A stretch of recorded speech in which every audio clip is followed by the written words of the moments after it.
einem Freund von mir, der Franzose ist, vorgetragen werden. Ich habe ihn gebeten, diesen Vortrag auf Französisch zu halten, aber er meinte, dass viele Menschen vielleicht Französisch nicht verstehen, deswegen wird es auf Englisch passieren. Flavian, ich bitte dich auf die Bühne. Kein Englisch.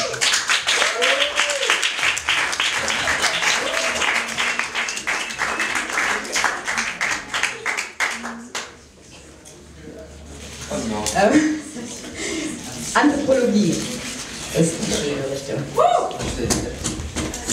Do we meet without it or should I speak with that? With. Should I sit as well? I cannot.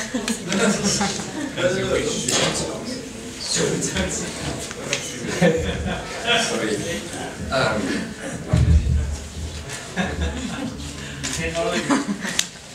Thank you. No, it's about chaos, so it's gonna be a bit chaotic, by the way. Yeah, definitely chaotic. I had a joke to make before I start. So I heard this story this night was about chaos. So I see a lot of new faces around us tonight. And I want you to remind the first rule about welcome to my garden party. We do not speak about welcome to my garden. That said, I'm going to speak about anthropology and chaos. I didn't know how to do it, whether it should be more scientific or more artsy, so I'm going to just like swim in the middle. We're going to just try to do an exercise. You imagine yourself if in a 500,000 inhabitant city, it's Alphaville in the middle. You see that? So it's kind of huge. And then you imagine this city with 50,000 motorcycles. But everyone who drives a motorcycle don't have a driver license. See it? It's kind of funny. Then you imagine no street names at all. No street names. It's number, or at least numbers, you know, but no street names. And for that, when us together, when we're used to say where you live, you say, oh, I live like 24 ganze Straße to 6. There you say, well, you see this road to the airport, there is a nightclub, the L'Entente or the Céleste Club. Then you take the second block in the behind, just find what the behind is. And then you see the blue door with a grocery shop in the first, in the front. That's where I live. That's how you describe where you live. So merely, it means you can't find someone and nobody can find you, which is quite cool because you can't pay taxes anymore because nobody knows where you live, nobody knows what to do because you don't have any address. That's the first point. And that's how a city in Africa is described. If you want to describe every city, any city in Western Africa, for example, the one I speak about is Bobo Dioulasso in Burkina Faso, just in the middle of the desert. It's like that. No street numbers. So no taxis. You can't pay taxes because nobody knows where you live. But in the same time, it means you can't get paycheck because nobody knows where to send it to you. Or you can't get security numbers because exactly the same. You don't know where the bill has to be sent. So when you take a normal city, oh yeah, because anthropology, I didn't say that before, but anthropology because belongs to this kind of field in science when we got postmodernism. You know what it is? It's really nice. It means like there is no universal truth, you know, it's about point of view. So I'm going to speak about that, point of view about chaos. So me, for example, or you, if you find yourself in an African city, you're going to see it's fucking perfect chaos, you know, you don't understand how it's working. And you think, you grasp an idea, and anytime you grasp it, it's just like disappearing and vanish, and you think, oh, what the fuck, I don't get it at all. That's what it's about. So I was living at the Blue Door, near the grocery store, near the nightclub, on the way to the airport. That's how I was describing where I was living, and that's how I got an idea about chaos. And then it's all working like that. So when you see an African city from a bird, imagine you're a bird now, and you like flying over an African city, you don't get a shit what's happening like that. And that's exactly the way the state, like the way we have a French state, an Austrian state, an African state, it is a population. So in the construction of the state, like 3 centuries ago or something, we decided, or people before us decided that to recognize people and where they live, we should invent addresses and family names. It's easier like that. Because how many are called Peter in this room, or, you know, or Maria? Plenty of us. So we should find family names, like that it narrows down the search. And then we're gonna give them an address, like that it narrows down again. And then we're gonna make them pay taxes. But when we don't have anything like that, you follow me. If you don't follow, you just like raise your hand and I'm going to do it. Because I'm going really fast. And my point is like, when African states fly over its own country, it doesn't have a sheet of what is happening down there. So for example, when I was in Burkina Faso doing my research in anthropology, I was working in schools. You have 3 kinds of schools. I like the third kind.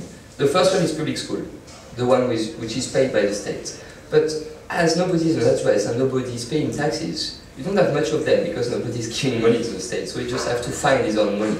Then you have the private school, which is founded by either the African people, either us, through development programs or something like that. And then the last kind is private school, the one that is there, that is teaching children to read and speak and calculate, but no one knows that it's there. It's just there. It's just like, you can, all of you, go to Africa, just open a school and say, I'm going to open a school, and just like teach children, and it's always happening, and then you do it. And my point there is just like the state for himself, it's just like perfect chaos. When you read at the situation, he has no legibility. He didn't like, it's at work, you say in English, you know, it's a state at work, it didn't finish, it's just like in construction, like a construction site.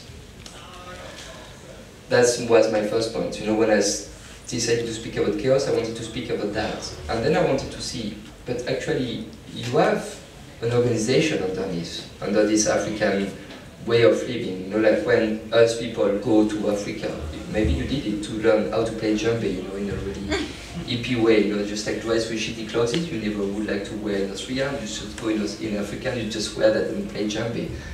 And then actually there it's working. You have an organization that doesn't make any sense to us. For example, when a child is hit by a motorcycle and go to hospital and, you know, like have a couple of bones broken, then he goes there, but the bill is too high that actually not only the family pays, but the friends of family and the friends of family in a completely informal system that the state doesn't see, because it's just you asking to a friend, how can you borrow me money to pay to my child? You never give back the money until one of the child of the family that borrow you back. You give back to them later, you know, it's as are working completely informal.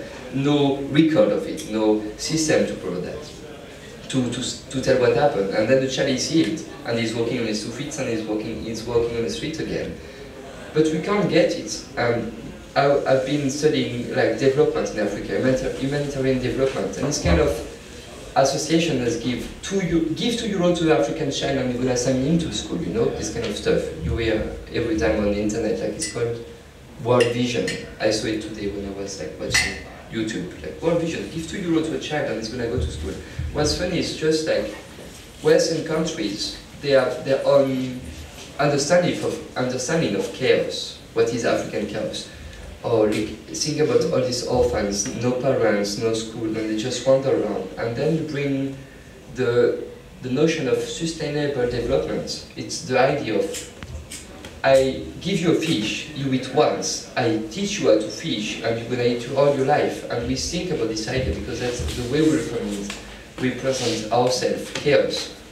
And like, like out of lowness or something like that.